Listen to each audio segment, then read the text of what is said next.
Hi, it's Tracy from Two Rocks Tarot, and today in this week's Tarot Tips and Tricks, I'm going to be talking about when decks go off. So what do I mean by that? So basically I mean is when you've had a deck for a long time, you've had many successful readings with it. It's your go-to deck, and then one day it just stops working. The readings that you get are very different. They don't answer you properly. They seem to be, it's almost like it's got a different personality. The readings are full of doom and gloom, and it's just gone off. So this happened to me in a big way with Titania's Fortune cards. Now this is the second edition. I've no longer got my first edition. This deck is what I learned to read the Lenormand with back in 18, 19 years ago, in possibly 20. I can't remember when it was first published now, because I haven't got the original book to it, that it came with, because it's sort of packaged up into like a little box. And this deck would give me the best readings. It truly would. And then just one day they were just full of doom and gloom. Now mind you, by that time they were pretty tattered as well, so they were all torn. They were stick together with sticky tape. They felt sticky. They just didn't feel right, and so I actually threw them out. I just could not get a good reading with them. And interestingly, I also had a Orphalese Tarot software, which is a window-based one. If you've got a window-based computer, do yourself a favour and download it. It's absolutely fantastic. Even that gave me weird readings as well. So I threw it away and I forgot about it, but it was always in the back of my mind, because I absolutely, because this deck, we bonded so well with it. And then I think it was last year, she re-released them. Now these have actually been contacted by Clear Contact on the front and the back, because even though she re-released them, or re-released them, that's quite a mouthful, the cardstock is absolutely crap. It's just like paper. It truly is. So you need to actually contact them on the front and the back. I edged mine as well to sort of match the gold that's around on the edges. And I sort of, when I saw it, I thought, oh, geez, I wouldn't mind buying it again, but I don't know, it was just so crap. So what I did, I actually, when I got this deck, I did something I've never done with a deck before, and that was actually cleansing it. So that's another thing I want to topic I'll touch on a little bit later. So every single card, I put it through the smoke of some Salo Panto, left it on my altar for a few days actually, until I felt it was ready. And I've been using it ever since, and it's been good. I've had no weird readings. It was just like it was when I first read with it, when I very first saw this deck in Kmart and picked it up. And it reads beautifully. It really does. It reads so well. But why did it happen? And this is something that I've pondered on for a while. And I think what happened was, while I've never done shadow work, when I first picked up the tarot deck and the Lenormand cards, are like within a week of each other, I was going through some major challenges in my life. So I was going through a divorce. I was, it was, when I first started, I was kind of still with him, but it was an abusive marriage. There was a lot of shit going on in my life, and I just poured everything into this deck, all sorts of questions. And, it predicted me meeting my now husband as well, but, it was just such a lot going on in my life, and I think I just poured all of my anxiousness, my worries, my depression, and everything like that into this deck, and it just absorbed it. It just absorbed all of my emotions into this deck, and it went off, because it was such a bad time in my life, even though it actually, showed me some good things happening before it actually went completely off. But it just, it's really hard to describe how it felt. It even felt horrible as well. It just did not feel right. So I threw it out. I ended up actually I threw that one out in the bin. And when I brought this, I was hesitant, but it's reading beautiful again, just like it used to. So I'm not too sure if it was because I was pouring all of my worries and anxiety into the deck and absorbed them, and it was projecting its voice. It was projecting my pessimistic inner voice towards the deck. So even though it was telling me good things, I didn't believe it, and consequently it started to tell me bad things, and I believed it. Do you know what I'm saying? So sometimes how you speak to your deck is really, really important. So not only must we ask clear, concise questions, but we have to think of our inner voice when it comes towards the tarot and the Lenormand. So obviously my inner voice was not was full of doom and gloom, and it reflected in the deck in the end. It couldn't take it anymore. It had a nervous breakdown, and I had to throw it away. And I was nervous because I really loved it. I have such a strong bond with this deck. But to buy it again, I was really hesitant. But it reads beautifully, and of course I'm in a much, much happier place than I was, all those years ago, 20 odd years ago.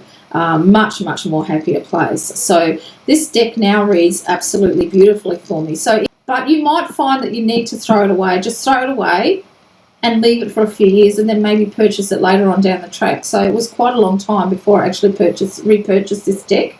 But I'm really glad I did, because it works like a charm now for me. So that's another thing I wanted to touch on, not only when decks go off, but your inner voice towards the tarot as well. So you must be really careful what you're thinking, because sometimes, even though you're not consciously thinking of the worst thing, there is a voice, there's an inner voice inside you that's actually projecting it out onto the cards. And this is what I believe happened with mine, that I never really thought that I would be happy or deserved happiness. And even though I was hoping, my inner voice was not telling that, and it was getting projected out onto the cards. So be careful how you speak to your cards. Be careful how you speak to yourself, because we spend a lot of time in our own mind, and we must be kind to ourselves, because it will reflect in your readings on how you feel about yourself. And that's what I believe actually happened with my deck. So right now, this deck is wonderful. It reads so well, again, just like it used to when I first started it.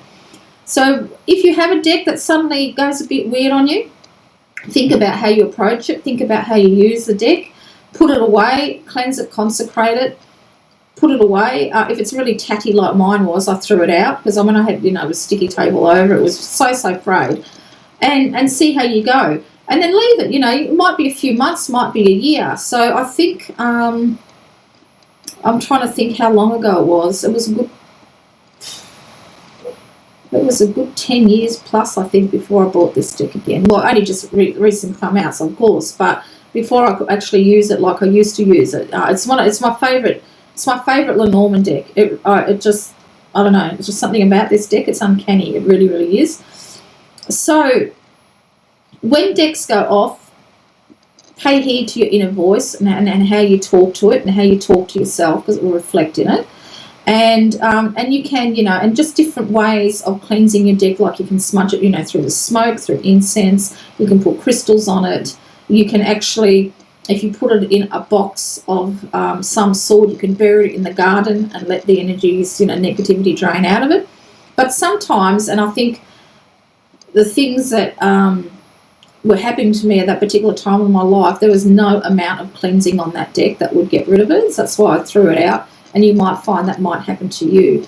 So I just wanted to touch on that because it's sometimes when a deck goes off, you blame yourself as a reader. You're thinking that you're not reading as well as you used to, and it's not that. Decks can and do go off, but like I pointed out before, just think of your inner voice when it comes towards your tarot or Lenormand reading, because that could be a big part of why it's happened, and a way to check yourself to stop it from happening again. So you might come across that in your, in your tarot or Lenormand travels, because it's only the Lenormand deck that ever happened to me, none of the tarot decks, but this is the most intense one that I used with. I also wanted to touch on, I was over at Nina's house the other week, and she was showing me some new decks that she got. And in one of the books, and I'm not going to say which deck it was, it actually had in there how that before you do a reading, that you should bless your cards, and that how you should have a sacred space, which there's nothing wrong with having a sacred space. I do my readings on the table at the back there. I've just set that up. As you can see, it's got one of those arms for when I want to film facing down for when I do tarot videos. And that huge crystal, actually that rock on there is an actual crystal. It's an oakentite. Because it's a card table, it's a little bit wobbly, and I've got it on there to try and keep it solid. So, it's really nice to have a nice reading space. I've got no qualms with that. But then it said how you must ground as well before you do a tarot reading. And what I take objection to this is it wasn't that if you like. So everything I tell you in my videos, I always say that if it suits you. I mean, as long as it's the right way for you. I don't, everything that I say, I don't really rush out and, if you've had one bad reading with a deck, throw it away. I'm not saying that. It's got to be quite a few before you give up, because it was quite a few before I gave up on that. But I'm not, what I'm telling you and what I'm saying in these tarot tips and tricks are just things that I wish I had known when I first started. And I just thought, if you're going to say something like in the book, you should say that you should do it. I always want to know that you've got a choice. So whatever you watch one of my videos and you hear something and you don't agree with it, then that's exactly how it should be, You might think, oh, no, that's, I don't agree with that. And that's how I want it to be. I don't want you to blindly believe everything that comes out of my mouth. You've got to experiment with these type of things, But the way it was written in the book is that you have to ground, have to bless your cards, you have to have a nice space to read, and you have to ground before you do a reading. And I've never done that in the 28 years that I've been reading, okay? I've had spots that I've read, but for many more years than I can count. I used to just read on top of my old freezer. It was an old tucker box that my mum gave me when I left home. And I used to just lay out the cards on that, or I used to even go and sit outside and read on the grass, which I actually like doing. I highly recommend that if you've never laid the cards, not even on a spread cloth, just lay them out on the actual grass. You get some really, really good readings. But anyway, I digress. But I've never grounded. I've never grounded to do a reading, and it's not something that you have to do. And if you have come across that in the book saying that you have to bless your cards, you have to ground. And for those of you who don't know what grounding is, it's basically when you imagine, there's different ways to do it, but the most common one is imagining white light streaming all the way down through you, through the bottoms of your feet, anchoring down into the earth. So you're practically, rooted down to the earth. Some people like to imagine them as a tree, imagining roots coming from the bottoms of their feet and anchoring down into the earth. That's what's called grounding. And I've never done it in my life when it's come to a tarot reading. I never have, and it's never stopped me from giving good readings. So don't feel that you have to do that. You don't have to bless and consecrate your cards. If you want to, that's fine. But you don't have to ground either. If you want to, again, that's fine.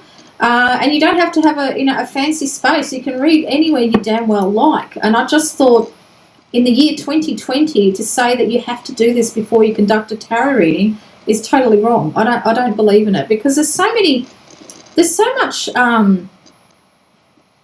crap attached to how you approach the tarot cards and the Lenormand. I can't believe how many rules and regulations are attached to this little deck. I read this intuitively. I always have, and as people who swear black and blue that you can't read a Lenormand intuitively, it's bullshit. Of course you can. That's like saying you can't read the tarot intuitively, that you have to go by what the meanings in the book says. Well, then what a boring world it would be. Every tarot reader read the tarot cards in the same way. It's just not right.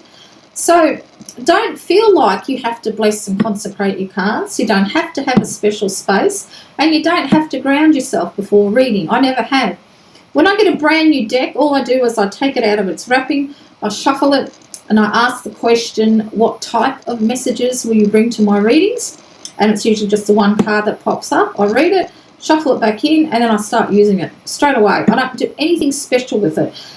When the COVID-19 came out, though, the only thing I did different with them is once I've unwrapped them and asked that question, is I put them on my altar and kept them there overnight with a clear quartz crystal on it. Just in case. I just thought, because there was a lot of different people handling the post, a lot of stress and negativity and just a lot of angst, I think, when it comes to parcels and people being put under the pressure, because a lot of people are shopping online now. So I did do that, but, And even like saying a prayer. Some people like to say a prayer before they read. I've never done that either. In fact, it's only probably the last 6-7 years that I invite the goddess and gods, my angel and guides, into this reading. Just say it's Mary, for instance.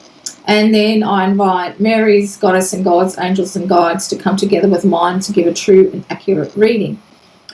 But I've only, like I said, I've only done that. I think about 7 or 8 years I've started to do that. And that's just something I thought would help me connect better.